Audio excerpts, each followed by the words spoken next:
Astaghfirullah. Bismillahirrahmanirrahim. Assalamualaikum warahmatullahi wabarakatuh. Alhamdulillah wassalatu wassalamu ala Rasulillah wa ala alihi wa sahbihi wa mawalah wa la hawla wa la quwata illa billahi wa ba'du. Alhamdulillah, di pagi hari ini kita bisa kembali duduk untuk thalabul ilmi.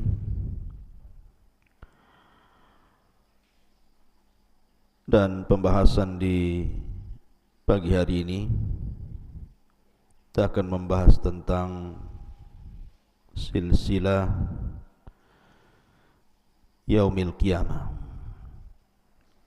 silsilah tentang hari kiamat. Karena ini bagian daripada rukun iman yang wajib diyakini setiap muslim. Kalau tidak, bisa kufur dia. Para ulama membagi bahwa kiamat itu memiliki 5 rukun. Siapa yang mengingkari satu di antara 5 rukun ini, maka dia telah kufur dengan Al-Quran dan Sunnah Rasul. Pertama, kematian. Nabi SAW bersabda, "Idza mata ahadukum faqad qamat qiyamatuhu." Kalau salah seorang di antara kalian meninggal dunia, maka tegaklah kiamat kepadanya. Dan itu disebut dengan kiamat kecil. Yang kedua, alam barzah, bahwa setelah kematian ada kehidupan yang disebut dengan alam barzah atau kita kenal dengan alam kubur. Kemudian yang ketiga, al-mahsyar, bahwa manusia akan dikumpulkan pada hari kiamat di sebuah tanah yang sangat datar, tidak meninggi, tidak merendah, tidak ada gunung dan tidak ada lembah, semua rata. Itulah disebut padang mahsyar. Kemudian yang nomor 4, al-hisab. Dan hisab ini menyangkut banyak hal. Ada timbangan amal, penyebaran catatan, dan begitu seterusnya. Dan yang terakhir disebut dengan al-jaza, balasan. Imma dia masuk surga atau masuk ke dalam neraka. Ini disebut arkan yaumil qiyamah namanya. Rukun-rukun yang wajib diimani tentang hari kiamat. Ma'asyiral muslimin yang dimuliakan Allah Subhanahu wa taala. Di dalam surah Al-Qari'ah, Allah Subhanahu wa taala berfirman, "Al-qari'atu mal qari'ah. Wa ma adraka mal qari'ah." Kalimat qari'ah disebutkan oleh para ulama, di antara salah satu penafsirannya adalah suara yang menembus telinga-telinga dan juga hati manusia yang sangat menakutkan. Makanya al-qar'u itu dalam bahasa Arab mengetuk sebuah pintu dengan sangat keras, itu disebut al-qar'u. Atau orang yang sedang perang dengan pedang, kemudian terdengar suara hantaman pedang satu dengan yang lainnya, maka suara pedang itu disebut al-qar'u. Itu secara bahasa. Akan tetapi yang dimaksud al-qari'ah adalah suara yang keluar dari moncong trompet Israfil.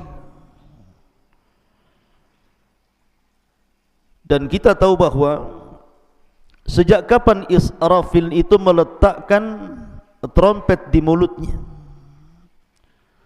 Para ulama menjelaskan sejak diutusnya Nabi sallallahu alaihi wasallam. Di situ Israfil mulai meletakkan moncong ujung trompet di mulutnya itu. Makanya Nabi sallallahu alaihi wasallam suatu hari dia malas untuk makan, malas untuk minum dan tidak bisa tidur. Sehingga kegelisahan Rasul ini ditanya oleh para sahabat Nabi sallallahu alaihi wasallam.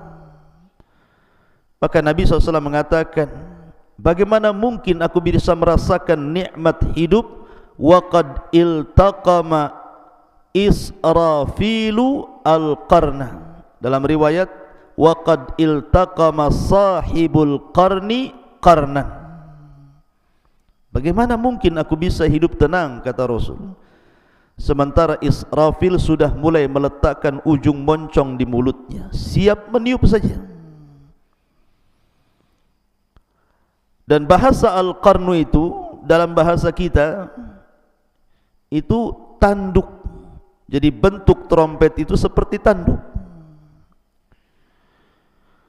Ma'asyiral muslimin yang dimuliakan Allah Azza wa Jalla. Lalu kapan trompet itu akan ditiup? Dan apa dampaknya? Tadi Imam subuh tadi membacakan satu ayat di permulaan bagus sekali. Allah Subhanahu wa taala mengatakan, yauma yunfakhu fis suri fasa'iqa man fis samawati wal ar illa man sya'allah. Pada hari di mana trompet itu akan ditiup oleh Israfil, maka seluruh yang ada di langit dan ada di bumi semua akan pingsan dan mengalami kematian, kecuali makhluk yang dikecualikan Allah Azza wa Jalla. Siapa mereka? Jibril, Mikail, Israfil dan Malakul Maut. Jadi pada tiupan yang pertama, kata para ulama akidah, ketika Israfil mulai meniup sangkakala itu, maka ini disebut dengan tiupan kejutan dan kematian. Walaupun ada ulama akidah yang mengatakan bahwa tiupan kejutan sendiri dan tiupan kematian sendiri, nanti ada tiupan kebangkitan. Artinya kalau ini pembagiannya berarti tiupan itu terjadi 3 kali. Tapi Syekhul Islam Ibn Taimiyah rahimahullahu ta'ala mengatakan bahwa tiupan itu cuma 2 kali. Tiupan yang pertama disebut tiupan kejutan dan kematian, dan tiupan yang kedua disebut tiupan kebangkitan namanya. Lah ketika tiupan yang pertama itu, fasa'iqa man fis samawati wal ardh, seluruh makhluk yang ada di bumi dan di langit semua mati. Mulai dari malaikatnya, dari jinnya, manusianya, binatangnya. Tidak ada satupun makhluk yang hidup kecuali yang dikecualikan, yang saya sebutkan tadi, Jibril, Mikail, Israfil dan Malakul Maut. Disitulah Allah Subhanahu wa ta'ala melipat langit dan bumi dengan tangan kanannya.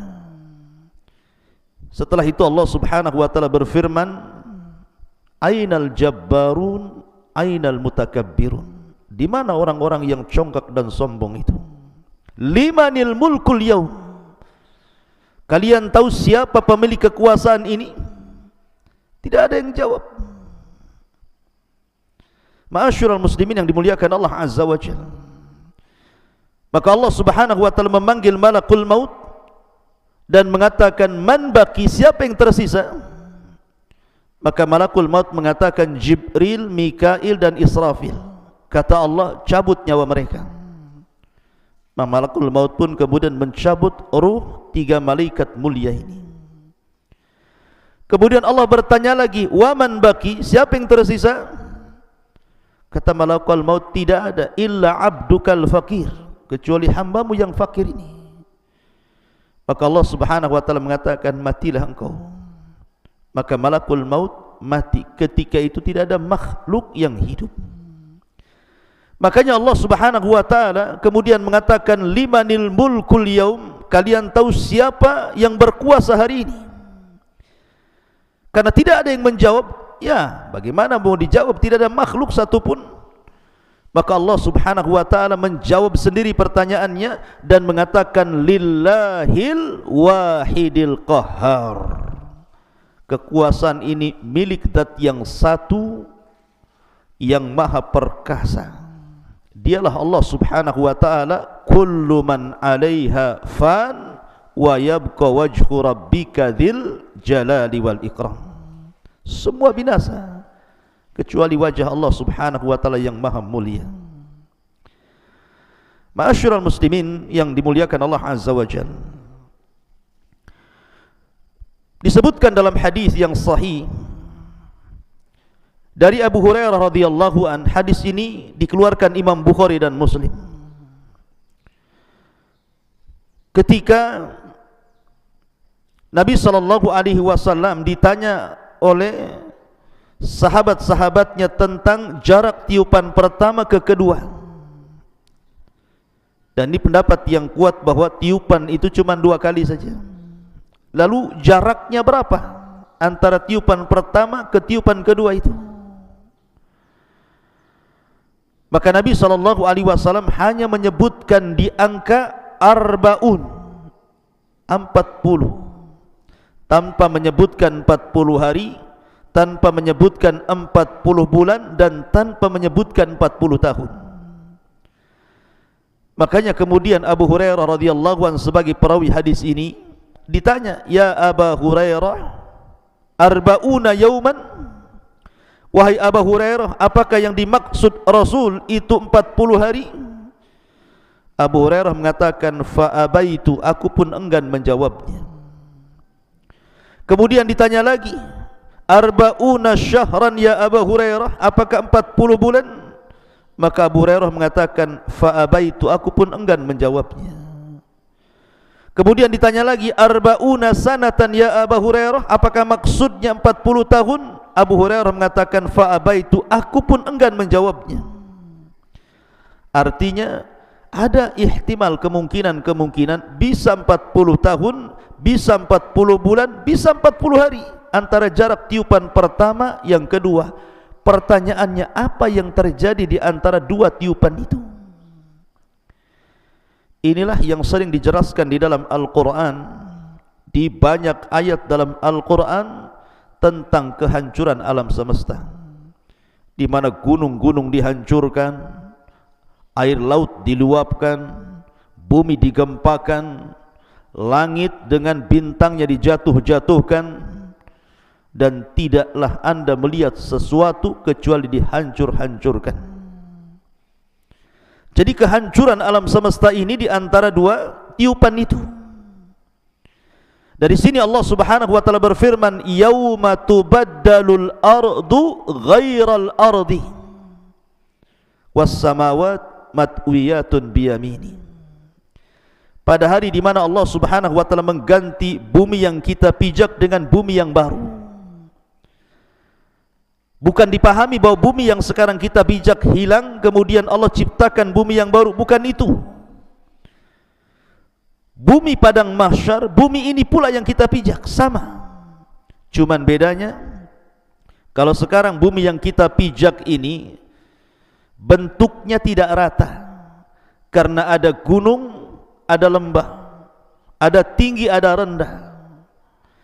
Tetapi nanti ketika Allah hancurkan bumi ini, maka Allah jadikan kembali bumi ini dalam bentuk rata dengan warna yang sangat putih sekali, seperti tepung. Dan di situ tidak ada ma'lam, kata Rasul, tidak ada alamat. Kalau sekarang anda jalan ke jalan-jalan, mesti ada alamat di situ. Ngarah ke Nagoya, ngarah ke Sekupang, ngarah ke Batu Aji, itu ada ma'lam namanya, ada alamat. Tahu ini desanya, kecamatannya, daerahnya, ibu kotanya, tahu kalau sekarang ini.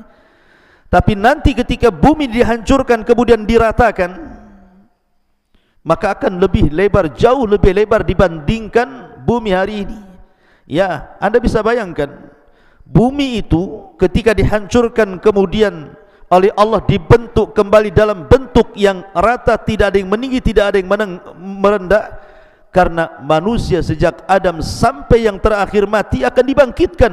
Berapa miliar jiwa itu yang akan bangkit coba? Dari Adam sampai yang terakhir mati. Siapa yang bisa mengkalkulasi berapa jumlahnya? Sehingga membutuhkan tempat yang lapang. Dan secara logika akal, kalau anda melihat bola dalam bentuk bulat, itu nampaknya kurang lebar. Tapi kalau anda kemudian menggunting bola itu kemudian meratakannya, maka nampak lebar, luas, sehingga mampu menampung banyak manusia. Ma'asyiral muslimin yang dimuliakan Allah Azza wa Jalla, maka dalam tiupan yang pertama, di mana Allah Subhanahu wa taala berfirman, wa yauma yunfakhu fis suri fafazi'a man fis samawati wa man fil ardh. Dan pada hari ditiupkan sangkakala, maka terjadi kejutan yang hebat di antara makhluk langit dan makhluk bumi. Dan yang pertama mendengar adalah rajulun, seorang laki-laki yang yalutu ibilahu, yang sedang memberi minum untanya. Kemudian tiba-tiba mendengar suara itu, dan suara itu menembus ke gendang-gendang telinga, kemudian mencabut rohnya.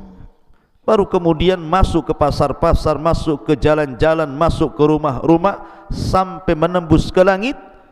Dan setiap lapisan langit terdengar suara itu, sehingga mengejutkan semua makhluk bumi dan langit. Itulah hari kiamat. Ma'asyiral muslimin yang dimuliakan Allah Azza wa Jalla, Allah Subhanahu wa taala ketika menciptakan alam semesta ini dimulai hari apa? Hari Ahad. Kemudian hari Senin. 2 hari ini Allah ciptakan bumi. Kemudian Selasa dan Rabu Allah naik ke atas, kemudian Allah ciptakan langit.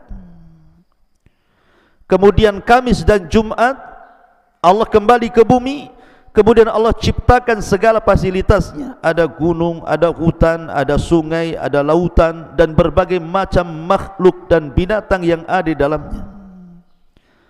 Artinya selesainya bangunan penciptaan langit dan bumi ini fi sittati ayyam, pada tempo yang 6 hari saja. Diawali hari Ahad dan diakhiri hari Jumat. Sebagaimana Allah Subhanahu wa taala merampungkan penciptaan langit dan bumi di hari Jumat, maka Allah hancurkan pula di hari Jumat. Makanya Jumat itu sayyidul ayyam. Sampai ada riwayat setiap hari Jumat itu seluruh binatang apabila di malam hari, maka mereka yatarakab, mereka tidak tidur. Binatang-binatang itu setiap malam Jumat tidak tidur, dan mereka berusaha untuk berusaha untuk mendengar telinga-telinga mereka, karena mereka tahu bahwa hari itu akan terjadi kiamat. Baru setelah kemudian datang fajar, kemudian subuh lewat, ternyata tidak terjadi kiamat, barulah kemudian mereka bahagia. Binatang saja itu sangat tahu akan terjadi kiamat. Maksudnya karena Nabi SAW tidak menyebutkan tanggalnya, tidak menyebutkan bulannya, tidak menyebutkan tahunnya, tapi Rasul menyebutkan harinya, hari Jumat. Makanya kenapa hari Jumat dalam Islam itu disebut Sayyidul Ayyam, pemimpinnya hari-hari. Kita disuruh banyak bersalawat, kita disuruh banyak beribadah, kita disuruh banyak melakukan ketaatan, bersedekah, dan begitu seterusnya. Karena memang hari ini adalah hari yang menentukan hancur dan tidaknya sebuah alam semesta ini. Tapi tentu dengan keadilan Allah Azza wa Jalla, Allah tidak mendatangkan kiamat itu sekonyong-konyong, tidak. Ada tanda-tanda yang harus dilalui, yang disebut dengan alamat kiamat sughra, dan ada alamat kiamat kubra. Ada alamat-alamat kecil, ada alamat-alamat besar. Dan apabila seluruh alamat-alamat ini dimunculkan oleh Allah Azza wa Jalla dan diakhiri dengan narun, sebuah api yang sangat besar, takhruju min qa'ri adnin au biharil Hijaz, yang keluar dari perut bumi Aden Yaman atau dari lautan Hijaz, kemudian menggiring api ini. Semua manusia, satu dunia digiring oleh api. Coba bayangkan, api ini tidak ditugaskan untuk membakar manusia. Ya, semua yang terkena terbakar. Pohon terbakar, bangunan terbakar, semua terbakar kecuali manusia. Allah tidak perintahkan api itu untuk membakar manusia. Justru api itu mengikuti. Apabila manusia berhenti, apinya berhenti. Apabila manusia jalan, apinya ikut jalan. Tapi api itu terus meringsek, menggiring manusia sampai akhirnya Allah kumpulkan di negeri yang Allah berkahi, Syam. Disitulah Ardul Mahsyar, bumi di mana manusia akan dikumpulkan di akhir zaman. Bumi yang sangat diberkahi, yang Rasul mengatakan tuba lisyam, tuba lisyam. Ketika kemudian mereka sudah kumpul dari berbagai macam negeri, daerah dan negara, kumpul di Ardul Syam ini, Ardul Mahsyar. Disitulah Nabi SAW bersabda, la taqumus sa'ah illa ala syiraril khalqi. Tidak mungkin tegak hari kiamat kecuali Allah tegakkan kepada manusia yang paling buruk yang hidup di masa itu. Karena ingat, kiamat tidak mungkin terjadi kepada seorang mukmin. Kiamat itu tidak mungkin menimpa seorang mukmin. Karena sebelum tiupan Israfil, Allah Subhanahu wa taala sudah mengirimkan angin yang sangat dingin sekali. Angin itu menembus setiap ketiak-ketiak manusia yang memiliki iman sebiji zarah dalam hatinya, kemudian mencabut rohnya, sehingga tidak ada seorang mukmin muslim yang hidup kala itu, sehingga yang tersisa hanya orang-orang kafir, fajir, fasik, yang sengaja Allah Subhanahu wa taala hidupkan untuk menyaksikan kehancuran alam semesta. Karena tidak mungkin kiamat itu tegak sebelum Al-Quran diangkat. Dan Al-Quran nanti akan diangkat di akhir zaman, di mana ketika antum mengambil mushaf kosong, tidak ada tulisannya. Ketika mau menghafalkan Al-Quran, hilang hafalannya, hilang dari dada-dada setiap manusia. Sehingga ketika itu manusia tidak ada yang tahu bagaimana bentuk Quran dan apa lafaz yang harus diucapkan. Sehingga yang tersisa hanya kakek dan nenek-nenek yang sudah tua-tua. Mereka hanya menghafalkan kalimat la ilaha illallah. Ketika Hudzaifah ibn Yaman, seorang sirrun Nabi, sahabat yang meletakkan rahasia Nabi, ditanya, apakah kalimat itu bermanfaat bagi mereka, wahai Hudzaifah? Maka Hudzaifah mengatakan, ya, aku mendengar sabda Nabi SAW, kalimat itu bermanfaat untuk mereka walaupun mereka tidak paham makna dan juga penafsirannya. Manfaat kalimat itu, padahal kalimat itu diucapkan bukan karena ilmu, tetapi kakek buyut kita mengucapkan kalimat itu karena mereka mendengar kakek-kakek buyut mereka di atasnya mengucapkannya, maka kami ikut mengucapkannya. Tetapi kalimat itu bermanfaat bagi mereka pada hari kiamat. Dan itulah kedahsyatan kalimat la ilaha illallah, kalimatut tauhid, kalimatut thayyibah. Ma'asyiral muslimin yang dimuliakan Allah Azza wa Jalla, lalu apa yang terjadi apabila tiupan sangkakala itu betul-betul ditiup? Perhatikan dalam surah At-Takwir, Allah mengatakan idza syamsu kuwirat, apabila matahari digulung, wa idzan nujumun kadarat, dan apabila bintang-bintang dijatuh-jatuhkan, wa idzal jibalu suyirat, dan apabila gunung-gunung dihancurkan. Di dunia sekarang kalau antum menginjak bumi ini, tidak ada makhluk yang lebih kokoh dibandingkan gunung. Gunung itu makhluk Allah yang paling kokoh yang ada di bumi, karena gunung itu pasaknya bumi. Wal jibala autada, dan gunung itu dijadikan pasak. Dengan adanya gunung itulah antum bisa berjalan dengan tenang, seimbang, tanpa harus oleng ke kanan dan ke kiri, karena tidak terjadi lini dan gempa. Coba kalau satu gunung, dua gunung dicabut, berarti pasak bumi tercabut, bumi itu bisa goncang. Mungkin kita tidak mungkin bisa berjalan dengan seimbang. Apa jadinya kalau seandainya pasak-pasak bumi itu dicabut? Kemudian Allah mengatakan kal ihnil manfush, seperti kapas yang kemudian diterbangkan dengan kipas gitu ya. Apa yang terjadi kapas itu kalau diterbangkan dengan kipas? Mana-mana amburadul kan itu ya.